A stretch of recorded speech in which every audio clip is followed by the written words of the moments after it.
Okay, it looks like we're live. Good afternoon, everyone. My name is Jordan Glasgow, and I am the 8th Circuit Governor for the ABA Law Student Division. I represent the law students of the 8th Circuit, which is many of the Midwest states, including Missouri, Iowa, Kansas, North Dakota, South Dakota, Nebraska, and Minnesota. I think I got all of them there. On the call, we have two lovely individuals. We have Fabiani Duarte, who is the chair of the Law Student Division, and he goes to Mercer. Is it Mercer University? Mercer That's right, College of Mercer Law? University School of Law. That's School of right. Law in Atlanta, Georgia. And we also have Kendra Clark, who is one of our lieutenant governors of non-traditional students from Creighton University in Omaha, Nebraska.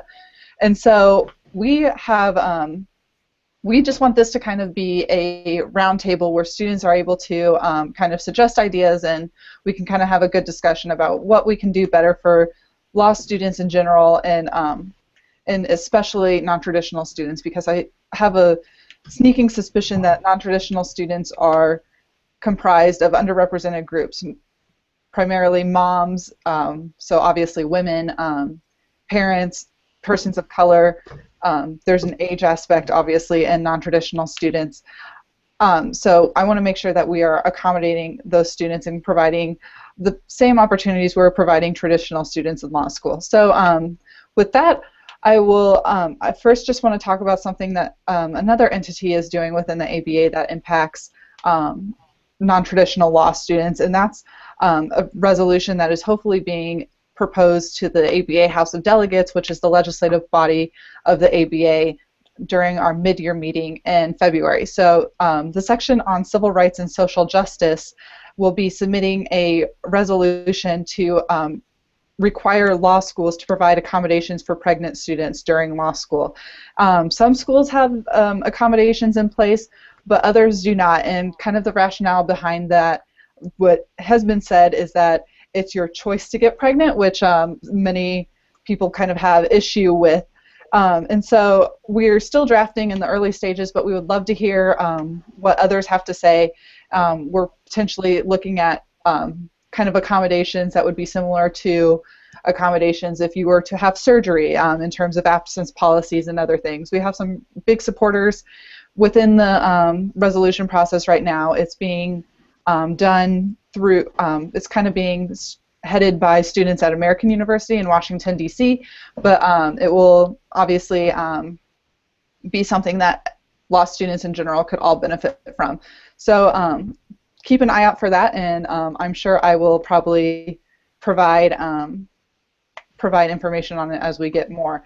So with that, I just want to give the floor to Kendra so she can discuss kind of her experiences as a non-traditional student, and discuss maybe what has helped her within the ABA overall, and what challenges she has faced and how she's overcome them. So Kendra, you have the floor.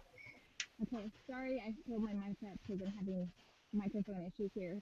First of all, Jordan, I think you described perfectly. So non-traditional students is many things. It could be a student that has gone to school, graduated in their undergrad, left, went to work, came back. It can be an older student. It can be a single student. It can be ethnic. So the non-student is a variety of people. And as a non-traditional student, what happens is you're the person that comes in and you've been out of school for a while for whatever reason, and you come back. That in itself can be a challenge because you're trying to learn how to do the new studying. As all of you that are in law school know, it's delve in and it's sink or swim. And you have to learn to find that balance. So I think one of the challenges I had, I'm a single mom. I have a high school student, and one of the challenges I had to learn was finding time to give to my family as well as to be able to balance my schoolwork and do well in the classes. You can't do school all the time. It will eat you alive. So it's finding a way to make everything work. And one of the most important things I found was getting a good support system.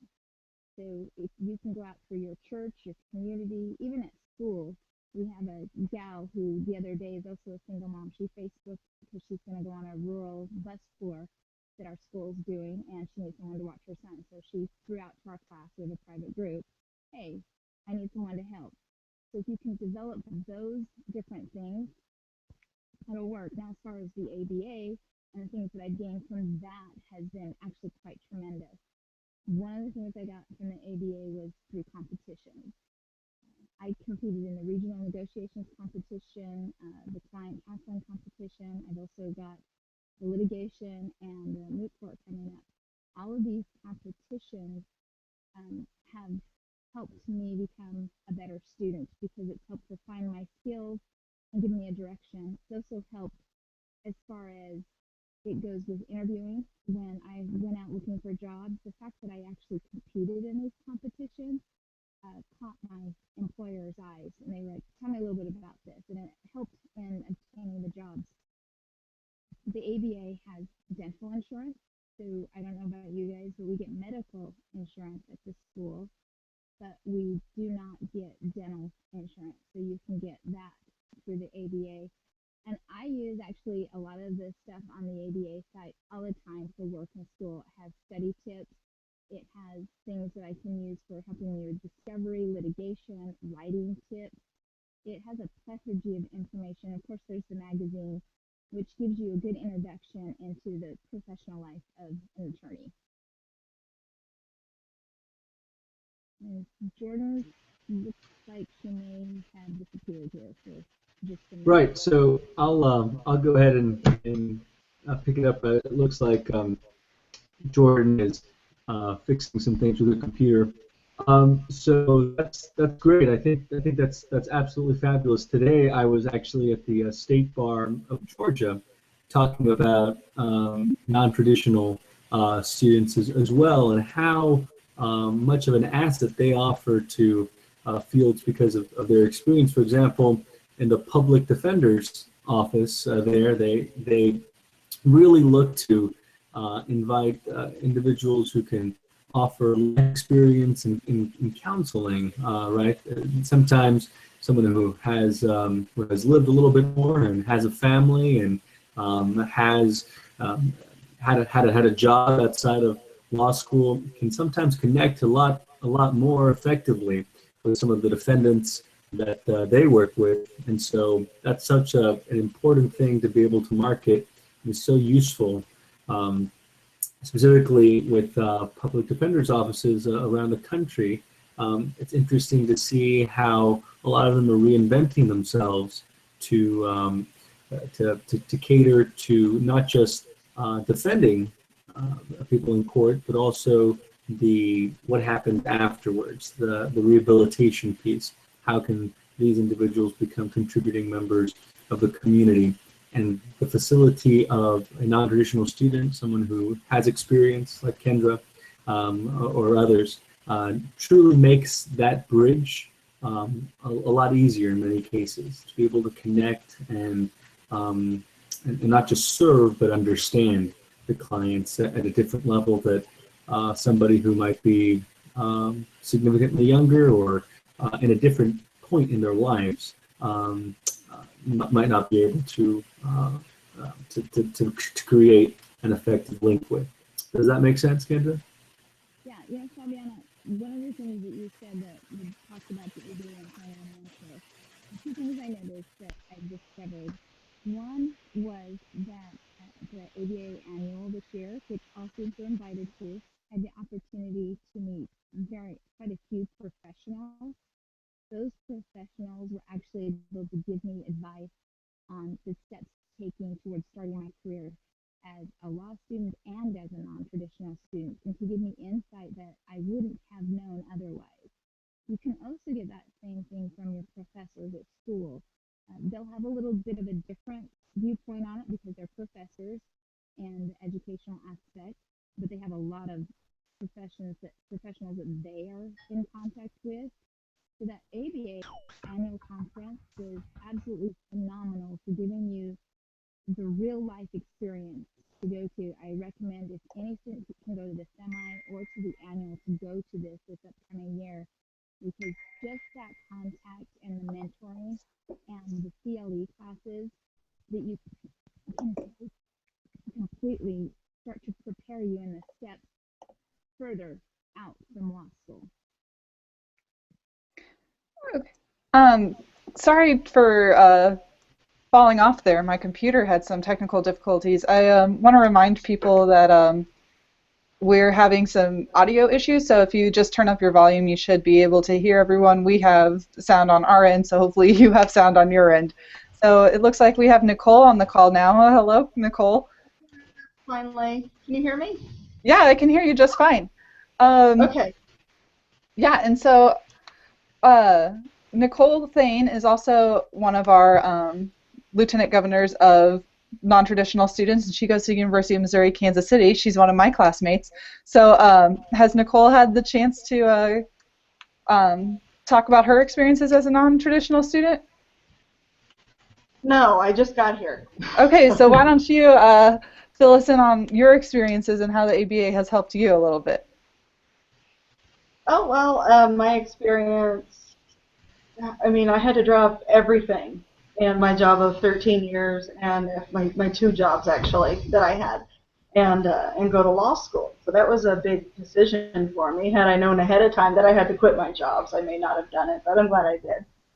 And how the ABA has helped me was when I left my job, I left my benefits too. And I discovered actually fairly recently that the ABA has insurance. And so I got dental insurance with them. I have health insurance through the school. It's expensive, but but the ABA dental insurance is actually rather inexpensive, and it works as well as a group plan. And they have all sorts of insurance, and I know it's not something that traditional students may need, but it's really benefited me as a non-traditional, and it's also helped me to where they have good resources, such as I really enjoy the Student Lawyer magazine, and it gives me kind of good insight into the legal world and those times that I may have felt discouraged or wondered about certain things, like, oh, I wonder what's happening in this area of law, or how to best get a job or apply for jobs. They usually have articles pertaining to that stuff, and so it was really interesting to have that and those resources, to where I ordered a book from the ABA to read about starting your own practice if I'm interested in that in the future. And it's just, I think it's been really beneficial to me, and very beneficial to keep it after I'm done with it, just so I have those resources available to me. Great. And did you have any, like, what were your experiences having to balance real-world obligations compared to, law school obligations? Because I think that's a common experience for non-traditional students, that they have other real-world obligations that traditional students such as myself might not necessarily have. Yeah, my experience was, my first year, I felt like everything went into law school, and it got stressful. I just focused, and actually, I mean, a good resource I had was students who had been there before me, or other non-traditional students that had started before I did. Said, oh, just focus on what you need to do, kind of delegate your responsibilities to other people if you have them. My daughter, I have one daughter, and she's older, so she's pretty self-sufficient, even though sometimes not so much.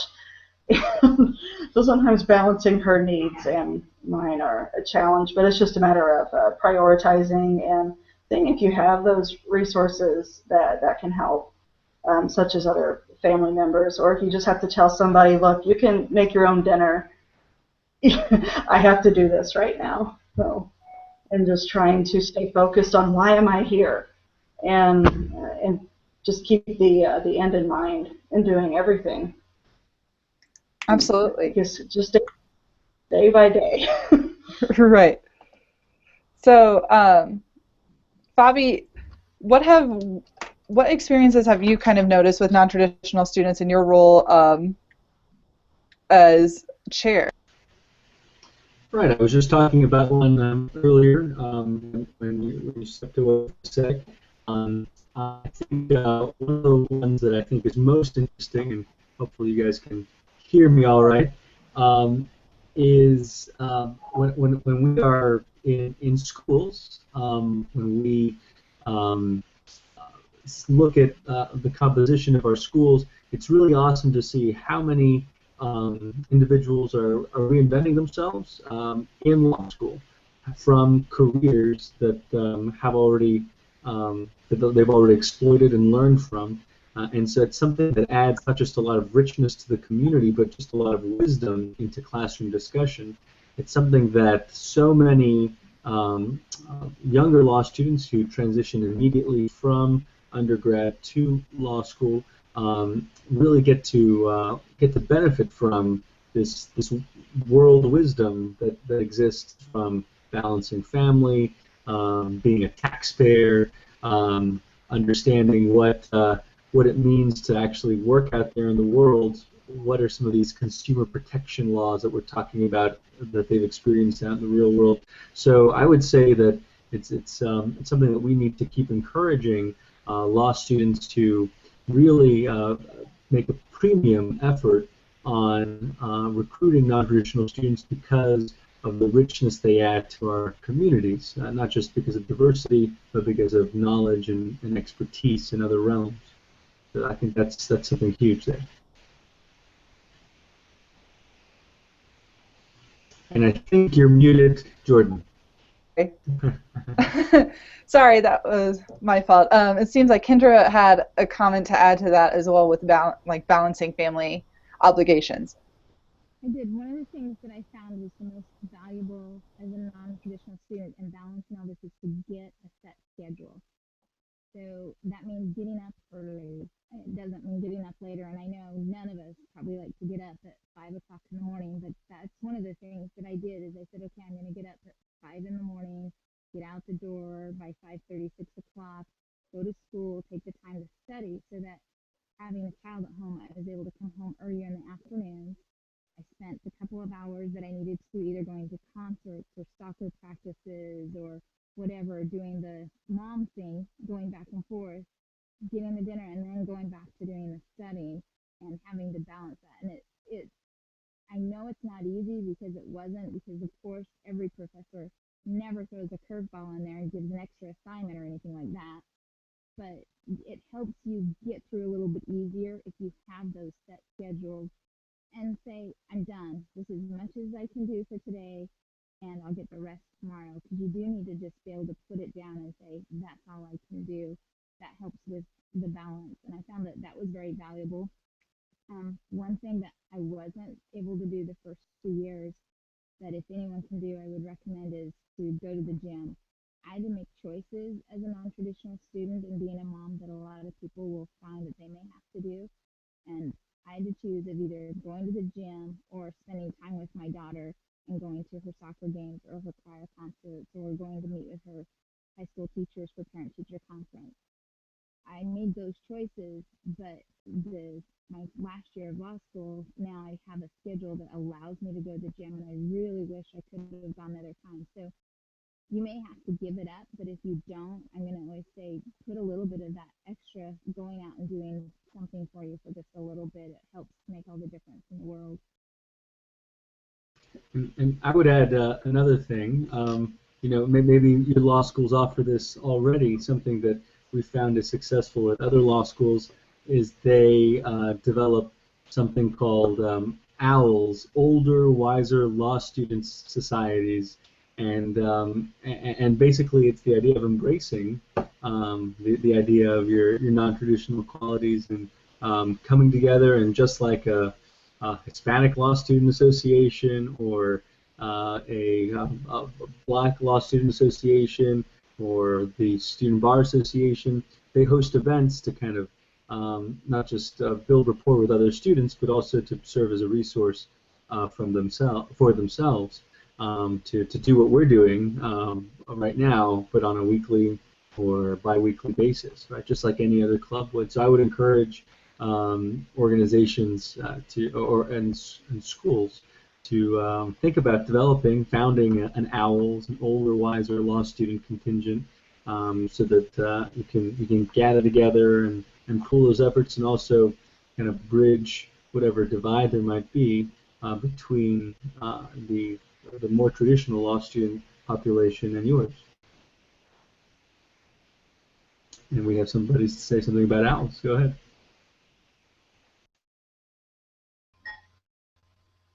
Okay. I'm mute now. All right. Let's try and figure out how to unmute myself. There we go. Can you hear me? Yep. Okay. All right. Yeah, I was just going to say, in KC, we did have owls when I first started there. And I guess just because of the nature of the organization, it was, I think, hard for us to get together and do things. And so my first year we had it, and it was actually really nice, and it was nice to be with other non-traditional students and kind of share stories. And I found it as a source of encouragement, and I think some of my peers did as well. And then by the time I got to my 2L year, I think it kind of phased out because nobody was there to take up that mantle. But that was the only comment I had about that. Because I think the person who was going to didn't end up coming back to UMKC, and I was going to be like vice president or treasurer or something, and I didn't want to be president, so I think it just got let go.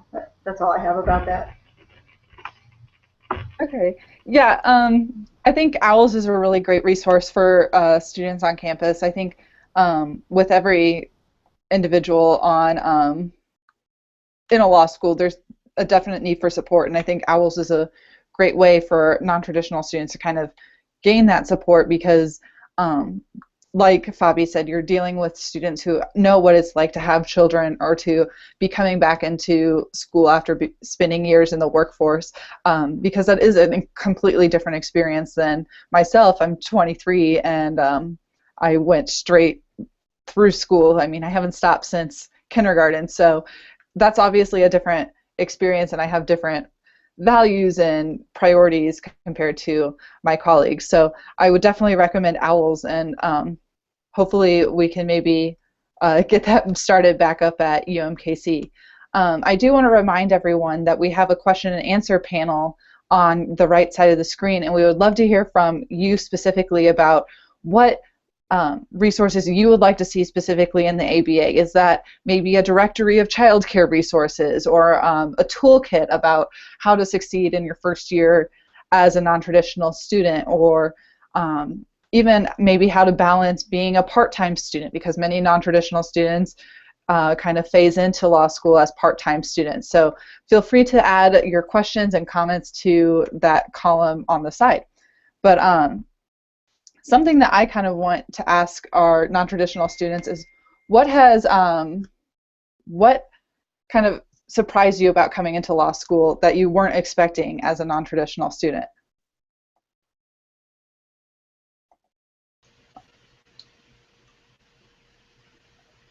And go ahead, Kendra. And I would say, Kendra, we just try. Will you try if you unhook your audio? If you just take it off, would that work? If you unplug it, if you unplug it, can we hear you better that way? Try that. Go ahead. No. We can't hear you at all now? Okay. No. All right. I'm sorry. Go ahead. Try to get like it was before then. I'm sorry. Why don't we go to Nicole as we Yeah. try to I'm get sorry, back? Kendra. I apologize. Yeah, So, go ahead, Nicole. Nicole, why don't you go since we're having trouble with Kendra's audio? I'll try. So the question is what happened that, or perhaps what wasn't I expecting in law school? Right. Oh, I guess that it's so different from undergrad. And I had been away from undergrad for a few years. But I guess it just kind of hit me hard at first. I mean, I didn't expect it to be so time consuming. And I could definitely see why they don't want us to work during 1L year, because it's a lot to do. And I guess that's just what I wasn't expecting, is just how much time that I would have to do and paying attention to my studies that first year. So that was one thing that I had to overcome, but I did it. So, Kendra, are you having any luck? No. Nothing now. No. Oh gosh, I'm so sorry, Kendra. It was my fault. Um, Yeah, we can't hear you. While you keep working on that and setting up what we had earlier. One thing that I know that a lot of our non-traditional students mention about working at our law school with law students is developing study groups. That's something that sometimes some of them have mentioned they feel uh, uncertain of if not if whether they're able to be part of that, if that's something that they can break into. And I would say yes, most definitely. And one of the most important ways to feel more comfortable in a study group is doing what Kendra was talking about and what Nicole was talking about is involvement in those things that you wouldn't particularly think about seeing an older traditional student involved in, like trying out for mock trial, or trying out for a negotiations team, or trying out for a uh, a client counseling competition. That's just really really awesome and bold, and I think shows a real effort to build that bridge that we're talking about.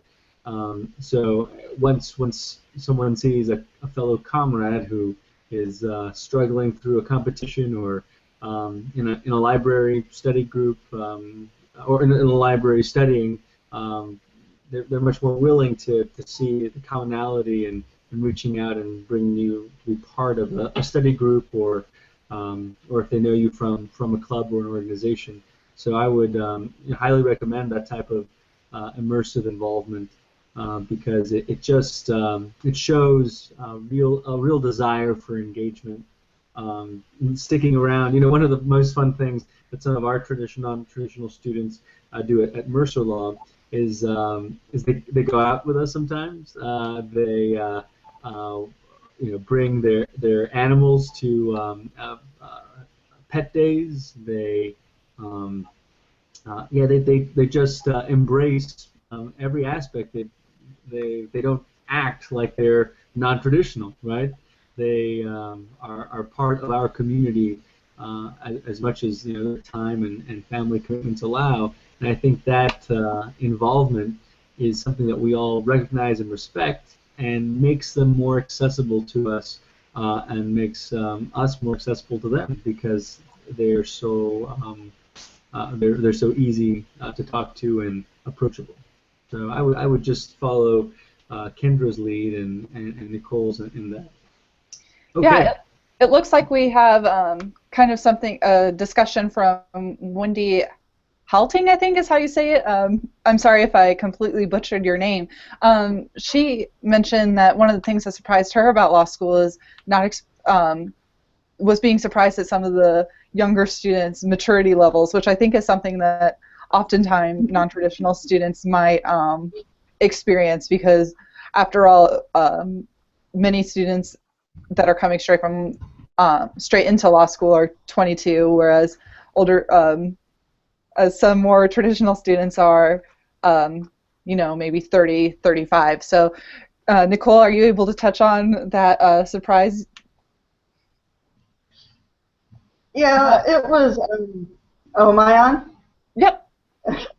Okay, good.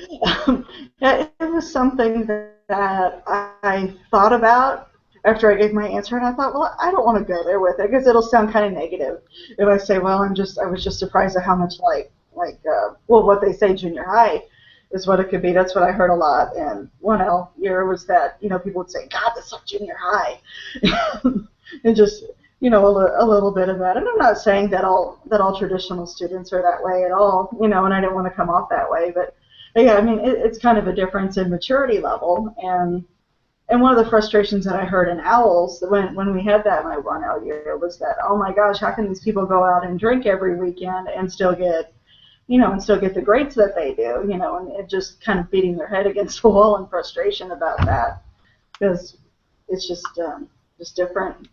People are different. That's Right. all.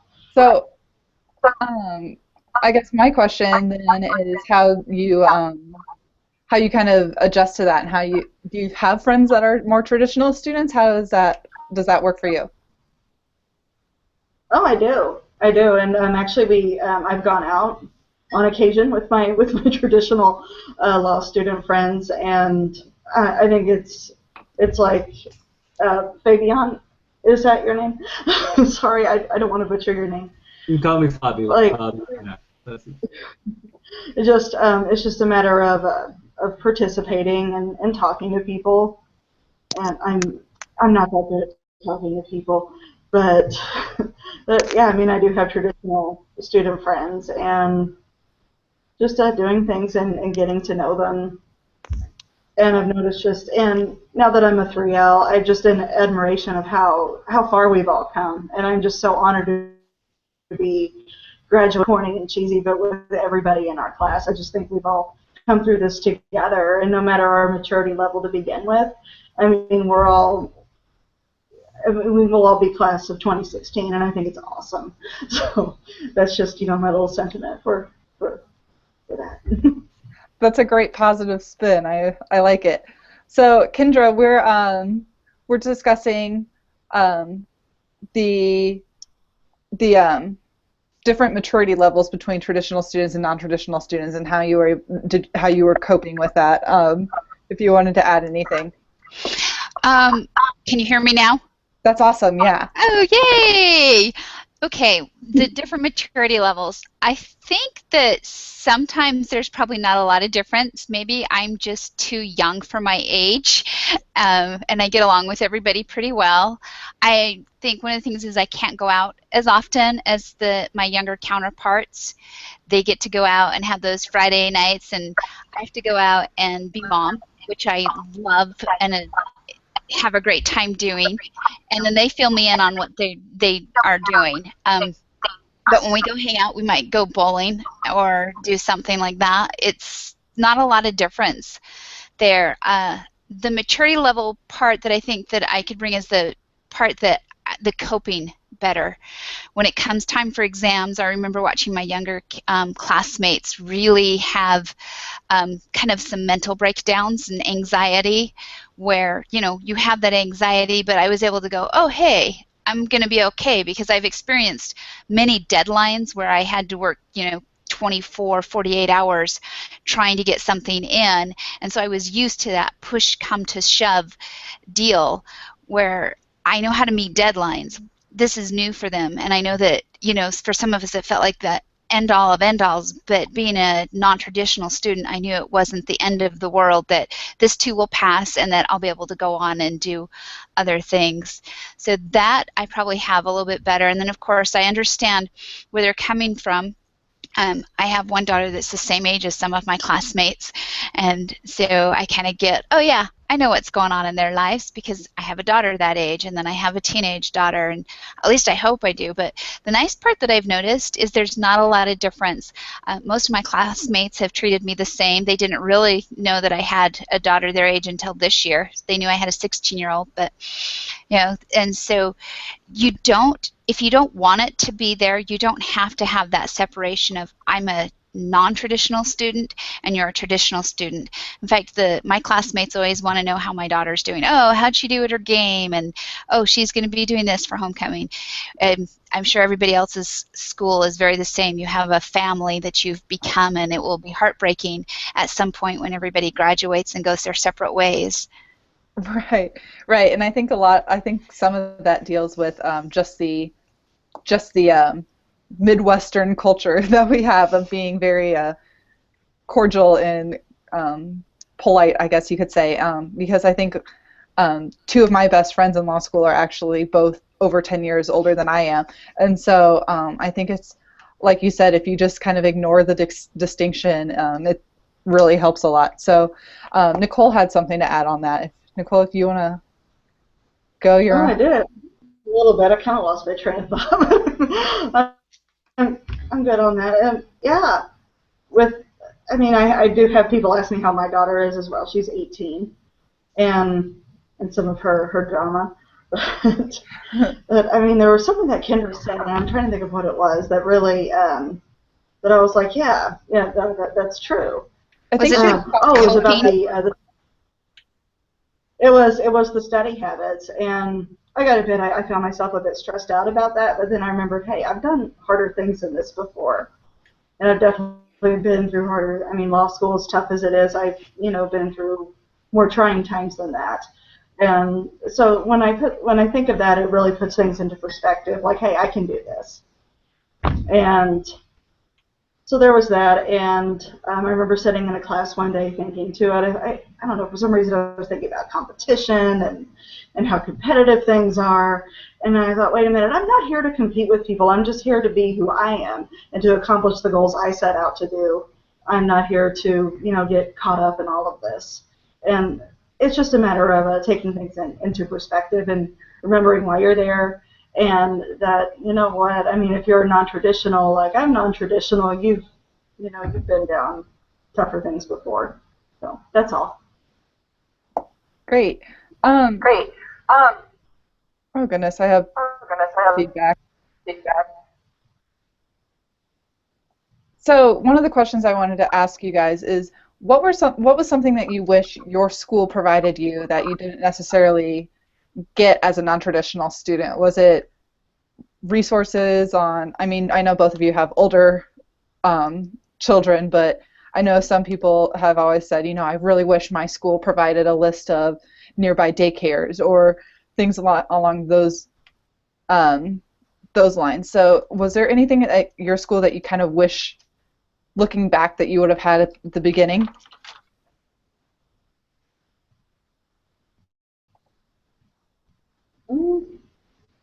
Okay. Kendra wants to go. Yeah, whoever wants to go. I can't really think of anything. I mean, UMKC, I mean, not to suck up or anything. they've always been really incredible.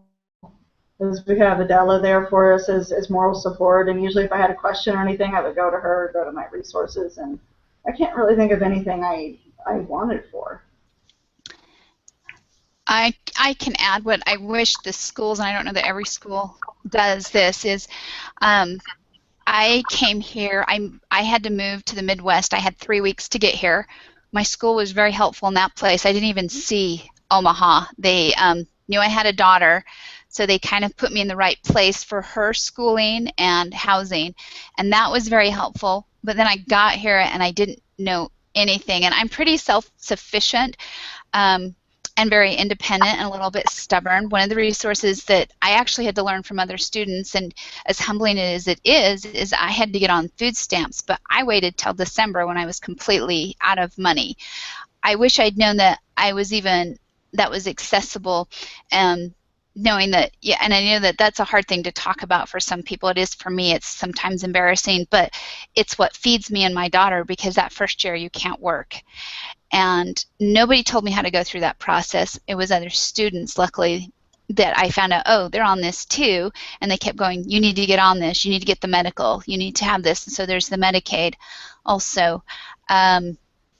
Knowing a little bit, I think, would be helpful to having daycare. I know friends that are still trying to find the right daycare for their kids because they actually can't afford to take their kids to the school daycare. It's too expensive for them to do that. I've got one guy I know, he's got 4 kids, and his wife is in school too, and they have really struggled balancing that daycare issue. So schools, if they could address that and realize you've got a variety. We have a lot of kids in our school that actually have kids or have had babies as they're going along, and for those of us that are transplants here, that's very difficult to all of a sudden be able to find someone that's trustworthy and know to take your most precious family member to and make sure that they're okay.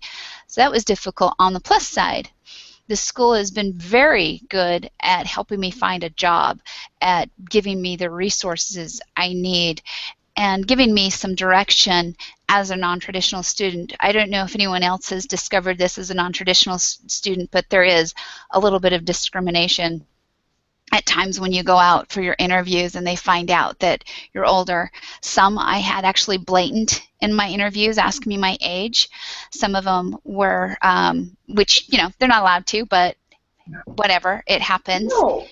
And there are things that I discovered that, oh, you're older, well, we want the younger student who can do this because we can mold them. And I would love to see all attorneys realize that the older law student can be molded and changed and willing to go the extra mile. Just because they have experience doesn't mean that they're stuck in their way. I think the one thing that's a positive as a non-traditional student is I know how to work.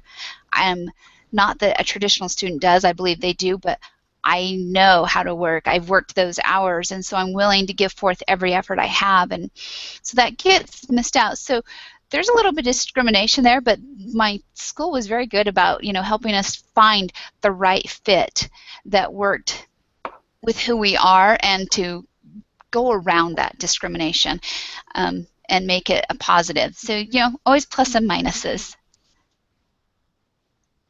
Yeah, absolutely. And that's something I've often heard from non-traditional students is that they feel even they have seen kind of blatant and overt and implicit forms of age discrimination in interviews. And so maybe, Fabi, what do you think, how do you think the ABA can help address that issue? Yeah, I think there's a couple of ways that we can do that. First, I think, is demonstrating the value in students who aren't our typical law students. Some of the things we talked about at the beginning. I think something else that we can do is just educating employers about some of the do's and don'ts of appropriate etiquette in interviewing. But I would say more importantly than that, I think one of the best ways that you can combat any stereotypes or any perceptions of what your capabilities are or aren't is the level of involvement that Nicole and Kendra have been talking about, and that we keep mentioning. If they see that you can run with all the others, that you can keep up, and that you are just as capable, as insightful and exciting, and even bring another level of knowledge. I mean, that makes you more of a triple threat, I think. One of the things that you were talking about, Nicole, when it comes to adapting law schools to some of the needs of non-traditional students. The advocacy that can occur at the school level from student bar associations is actually, depending, of course, which school you're at, but it can go a long, long way. For example, in our school, at Mercer Law, we had a lot of nursing mothers, and so that was something that they wanted or needed a place to carry that out and store the milk, and there wasn't a facility for them to accomplish that. So through just developing the friendships that they had, the partnerships that they had developed in other clubs, and working with the Student Bar Association, the administration heard them loud and clear when they made a very normal and level-headed request to create a room. And so they did. They emptied out an office that wasn't being used and placed a refrigerator in there, and has a nice sign now. And that's a place for all future nursing mothers that we have. And every year that I've been there, we've had some. And so that's wonderful. I think it's just demonstrating that your voice matters just as much as the next person's. So I think, yeah, Kendra, you mentioned that as well. Okay, so I think that those are all different ways, even things to highlight in interviews, to say if you receive that kind of pushback, demonstrating that your track record, whether it's in developing advocacy initiatives like this, that changes the culture of your university, to getting involved in clubs and trial teams, moot court trial, etc., to just performance in the classroom. I think that that speaks volumes for why you're a caliber candidate for any employment. Yeah, absolutely. And I think that's a stereotype that needs to be dispelled, that non-traditional students cannot be molded because they've already had too many life experiences. And I think that's really an unfortunate thing, but I've definitely heard it from my colleagues and classmates who have gone through the interview process. And so something that I'm considering now that we've had this conversation is Diversity Day is coming up on March 2nd within the ABA, and we have a diversity committee on the Law Student Division Board of Governors, and I would be more than happy to discuss with them, maybe doing a webinar with employers and saying, how can we help dispel this stereotype that non-traditional students are less valuable in the workforce than traditional students? Because obviously having the prior work experience and having those skills should put you at an advantage in some instances, and it's obviously something that Title VII and deals with, and so I believe it's Title VII. It might be ADEA now that I think of it, but it's something that the federal employment laws deal with, and that's something that we should maybe address as well. Let's see if we have any more questions. Kendra had a suggestion for that. So Kendra, do you want to take the floor real quick? Oh, sure. I just think that if we have that, one of a plus side would be not just to have our diversity, but let's have those that have hired the non-traditional students come in and say, hey, this is why I like my non-traditional student. This is what I've seen versus a new. My bosses love having me there. It was really funny because he said, I don't check your communications on your emails. I don't check how you interview a client after the first time because he knows I've done this. I have experience doing it, and he knows I'm not going to mess anything up. And I was like, wow, thank you. That's a good thing. He says, well, it's just because you have this work experience. So it's one less thing he actually has to teach me how to do. Absolutely.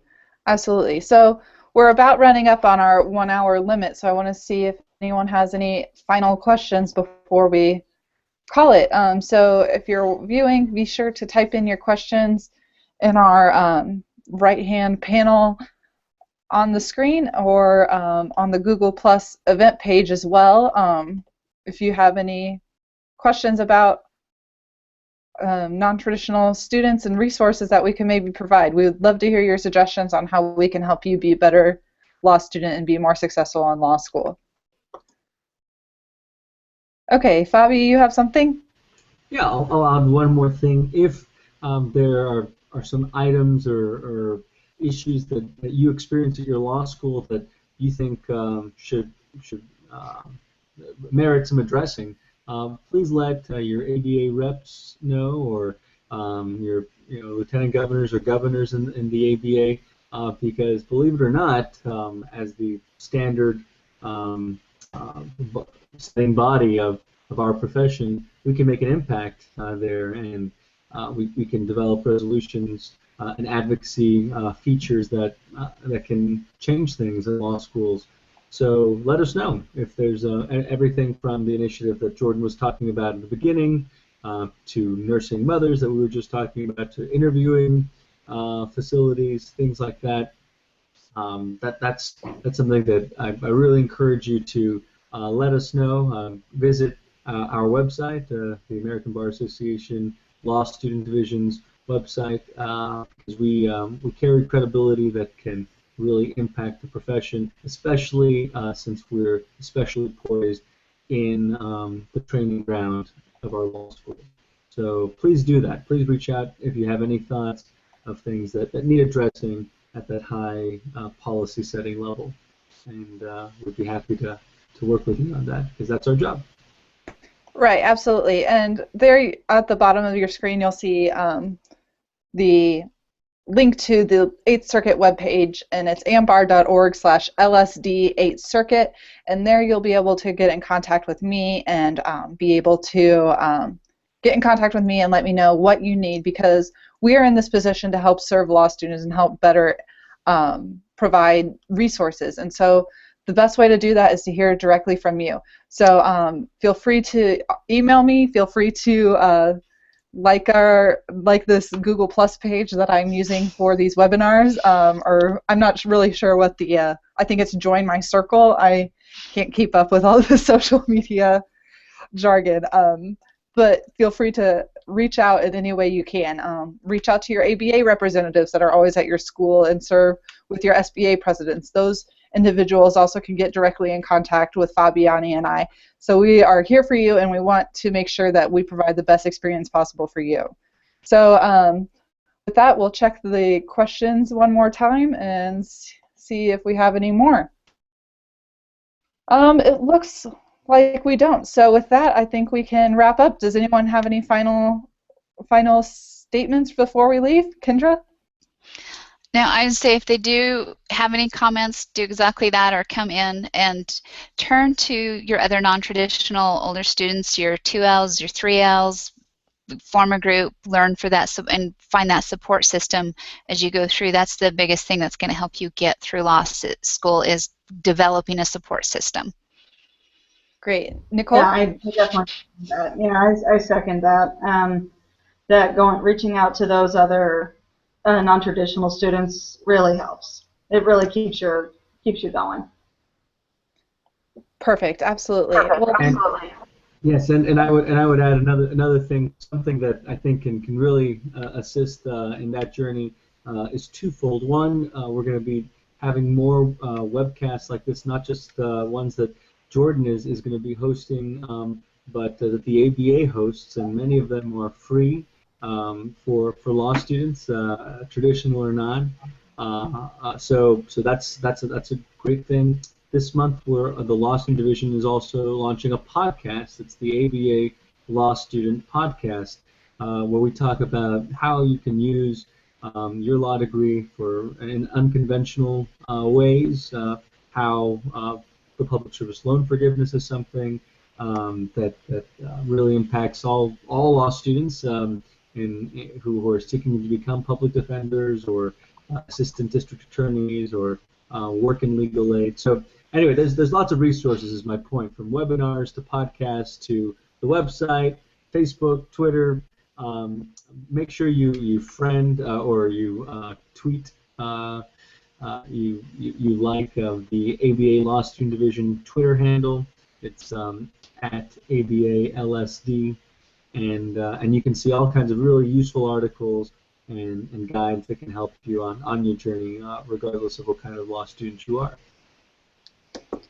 Great. Thanks so much for those resources. I want to thank everyone who viewed today and gave us some insight on their experiences as a non-traditional student. I hope to bring you some good news about the resolution that I mentioned, providing better accommodations for pregnant law students after our mid-year meeting in February. And if, like I said, if you would like to contact me, please feel free. And thank you so much for watching. Have a great weekend, everyone. Great. Thank you. Thanks. Bye-bye.